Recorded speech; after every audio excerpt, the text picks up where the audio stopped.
Hey, what's up? This is T.W. Jackson with you again. Looking a little scraggly here. I'm getting ready for a big 3-day weekend, and just thought I would read you a couple more letters. And I'm thinking about calling this the Help Me T-Dub. Kind of like the Dear Abby, or I thought about Dear T-Dub, but I thought let's be original. And most of the questions that I get through email or in the letters is usually the subject is something to do with Help Me T-Dub, something along those lines. So let's read a couple letters. Let's read some good ones first, because I don't want this to be about all bad news all the time. This one, he's got a very original first name, so I'm not going to read his first name. But it says, I wanted to write and say thank you for the audiobook. I bought it 24 hours ago. I've been listening to it all day, and it's changed my outlook on my whole situation. Honestly, at the time, I was desperate for something to make me feel better and was convinced this was a scam.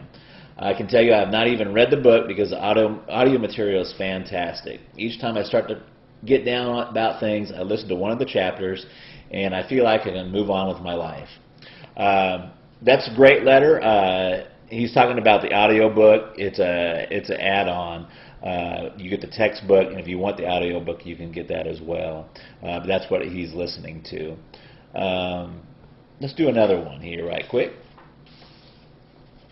This one's really short. It's from Tommy. His subject is Hell Yes. It says, TW, I got my wife and kids back. I do not know how to tell you thank you. Please get back with me. I got so much happiness in me. You help if you need my help. I will tell everyone. Then it says, Tommy, P.S. I tell my story to everyone. Tommy, that's great, and that's why I'm doing this. So let's get on to a question from one of my customers, and I'm hoping this will help you out. Okay, this one is from Rob, and Rob's subject line says, bought book, used strategy, and guess what? A little after 2 weeks, my ex called me. I hope I handled it well, but I don't know. We had a nice, light conversation for about 45 minutes. Yikes. We'll get to that. She basically asked me how things were going and said she just called to see how I was. How do I interpret this? I'm now going to wait another week and call her and ask her if she wants to meet. Is this the right strategy? Thanks, Rob. Rob, this is kind of a common situation, and it kind of goes along with people making some common mistakes. And what happens is, and don't feel bad because it's normal to feel this way. What happens is you start making some headway. Your ex starts to call you, or they're coming around because you're pulling now instead of pushing, and they start coming towards you. But then it goes into you get too excited. And I have a name for this. I can call it premature reconciliation. That's premature reconciliation. So, for example, you were talking about in your letter that you talked to her for 45 minutes. That's way too long. Way too long. When you if they call and they catch you off guard and you don't catch the caller ID, you always want to be friendly. You can say, hey, it's great to hear from you. I'm like so busy, I don't have a whole lot of time to talk. Maybe at some point we can get back together and chat and stuff, but I don't have a whole lot of time to talk right now. And you really cut that conversation short. And the same thing, what happens a lot with a lot of folks is their ex will start to call and text message them again, and they do a lot of texting. And let me tell you, see these two things right here? I don't know if I got this up here so you can see it or not. These two things right here. Your two thumbs, those are two body parts. They can really destroy your chances of getting your ex back. Okay? Don't text, especially in that period where we are trying to work and attract them back. Don't be using that text message that will just destroy your chances. What you want to do and what your attitude wants to be, and again, it's not all about just what you say and the words. It's got to come from the inside and the attitude.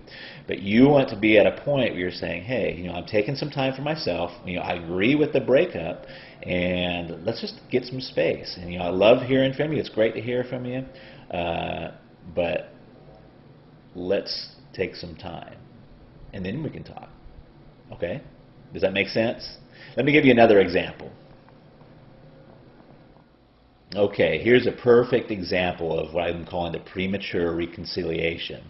And I don't have the email in front of me, but I remember it very well, and it's an all too common situation. But this was from a customer, and she got too excited. She started to make some headway and make some progress, and her boyfriend called her one night all sad and depressed, and she wrote me, and the reason she was writing me, she said, you know, your system was really working for me. And he called me one night, and he was depressed, and he said he missed me. So I dropped everything, and I ran over, and I remember her exact words. He said, I ran over there, and I professed my undying love to him. And I think, and she didn't come out and say this, but I think they slept together that night. Because when she was writing me, she said that he went cold the next day and basically said, you know, last night was a mistake and we should stay broken up, so on and so forth. And that's why by him saying that last night was a mistake, I really think they slept together. So what should she have done? What should she have said?